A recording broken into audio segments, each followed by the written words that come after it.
এই কবরটা খোদা হচ্ছে, দেখুন কি অবস্থা, কবরটা কিভাবে খোদা হচ্ছে। এই যে এখন আছে আজিমপুর কবরস্থানের সামনে। তো আমি এখন কবরস্থানের ভিতরে ঢুকবো। এটা কবরস্থানের গেটটি রয়েছে, দেখতে থাকুন ভিডিওটি, আশা করি ভালো লাগবে। এটা হলো গেট, মেন গেট। এখানে একটা গেট, ওই পার একটা গেট আছে, সেটাও দেখিয়ে দিব। দুইটা গেট থাকে। আসসালামু আলাইকুম, কেমন আছেন সবাই? আশা করি যে যেখানে আছেন অনেক ভালো আছেন। তো দেখতে পাচ্ছেন আমি কোথায় আছি, আজকে কবরস্থানে আসছি। তো আমি এখান থেকে সবসময় দোকানে যাই। তো দেখতে পাচ্ছেন কত বড় একটি কবরস্থান, আমাদের আজিমপুর কবরস্থান, ঢাকা আজিমপুর। তো চিন্তা করলাম যে আপনাদের একটু আজিমপুর কবরস্থানটা ঘুরে দেখাই। দেখেন কবরস্থানটা কত বড় একটি কবরস্থান, আর এখানে কিন্তু অনেকের মা বাবা, ভাই বোন, দাদা দাদি সবার কবর আছে। অনেকে দেখতে পারেন না, দেশের বাইরে থাকেন বা আসতে পারেন না সময়ের কারণে, তো আপনারা কিন্তু একটু দেখতে পারেন। এই আজিমপুরের কবরস্থানটা পুরোটা আমি দেখিয়ে দিচ্ছি। আপনারা ভিডিওটি শুরু থেকে লাস্ট পর্যন্ত দেখুন, ভালো লাগবে, আশা করি মনটা একটু শান্তি লাগবে। সবার একদিন মূল্যে কিন্তু এই কবরস্থানে আসতে হবে, আমারও আসতে হবে। আর আমারও ঘরটা আমি প্রতিদিন দেখে যাই। হয়তোবা আমার কিসমতে যদি এই কবরস্থানে আমার কবর থাকে, অবশ্যই আমার কবর এখানে কবরস্থানে হবে। তো দেখেন কত বড় একটি কবরস্থান রয়েছে। এই যে এখানে বিশাল বড় একটি কবরস্থান এটা। হ্যাঁ, এই সাইডে তো আপনি দেখতে পাচ্ছেন, এইখান থেকে নিয়ে একবারে লাস্ট পর্যন্ত শুরু, বিশাল বড়। ওই সাইডেও কিন্তু সেম এরকমই আছে। এখানে দুইটা করা আছে, ভাগ করা আছে। দেখেন বিশাল বড় একটি কবরস্থান রয়েছে, এটা আমাদের আজিমপুর কবরস্থান। আমি যদি দেখাই ওই সাইডটাও আপনাদের ঘুরে, এটা একটা সাইড গেলই, এই দেখেন অনেক কবর দেওয়া আছে এখানে।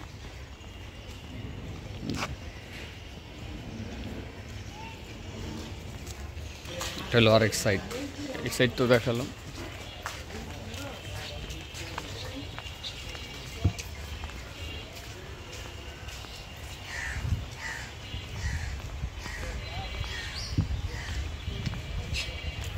দেখেন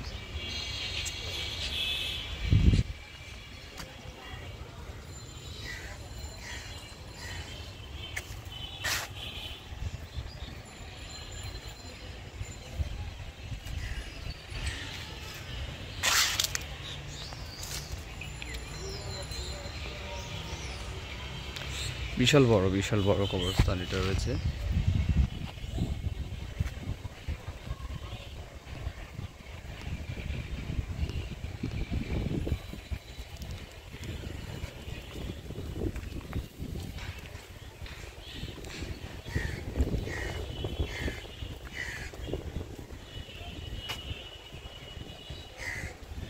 সবাই দোয়া করবেন সব কবরবাসীর জন্য।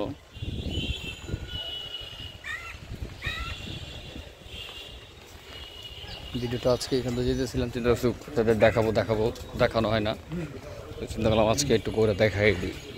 প্রতিদিন আমি এখান থেকে কিন্তু আমি যেই দোকানে জব করি সেখানে যাই। এই কবরস্থানটা প্রতিদিন আমি দেখা করে যাই আমার এই ঘরের সাথে।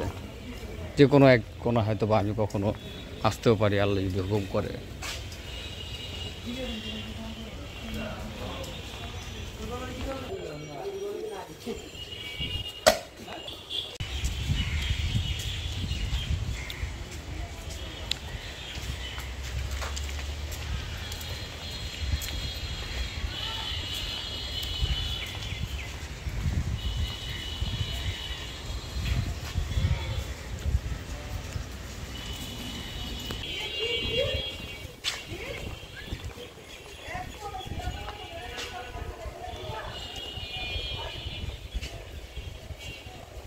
দাদা তো আগে কবর দিলে টাকা নিত না, কিন্তু এখন কিন্তু কবর দিলে টাকা পয়সাও অনেক লাগে। কি বলবো, মানুষের অবস্থা এরকম হয়ে গেছে, দল চেঞ্জ হয়েছে, আর এখানে সব কিছু পরিস্থিতি চেঞ্জ হবে ইনশাল্লাহ, আগের মতো হয়ে যাবে। তো চলেন দোকানে যেতে যেতে আরও অনেক কিছু দেখায় আপনাদের। আমি কিন্তু ওই যে এখান থেকে বের হয়ে কিন্তু নিউ মার্কেটে চলে যাব, নিউ মার্কেট দিয়ে যাচ্ছি। এই যে গেট একটা, আর আমি যে গেটটা ঢুকছি ওইখান দিয়ে ওই গেটটা হবে।